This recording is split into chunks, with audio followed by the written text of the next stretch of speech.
Hello, আসসালামু আলাইকুম viewers. আশা করি সবাই ভালো আছেন। আপনারা দেখতে পাচ্ছেন এটা হলো কক্সবাজার হিমছড়ি। আমি জানি এখানে আপনারা অনেকেই আসছেন, এই দৃশ্য উপভোগ করছেন। তারপরও আপনাদের মাঝে নিয়ে আসলাম একটু দেখানোর জন্য এখানের পরিবেশটা কেমন। এখানে পরিবেশটা খুবই মনোরম এবং মাইন্ড রিফ্রেশমেন্টের জন্য খুব ভালো একটা জায়গা। বাট এখানকার পরিবেশটা নোংরা করে রাখছে এখানকার লোকজন এবং প্রশাসন। এটার প্রতি যদি দৃষ্টি দেওয়া হয়, তাহলে জায়গাটা যদি পরিপাটি করে রাখা হয় তাহলে দর্শক বাড়বে এবং জায়গাটার সৌন্দর্য উপভোগ করতে পারবে যথার্থভাবে।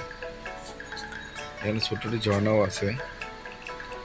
আমরা হলো পাহাড়ের নিচে আছি, একটু পরে আমরা পাহাড়ের উপরে যাব। পাহাড়ের উপর থেকে আপনি সমুদ্র দেখতে পারবেন। যারা এখানে আসছেন তারা অবশ্যই জানেন বিষয়টা।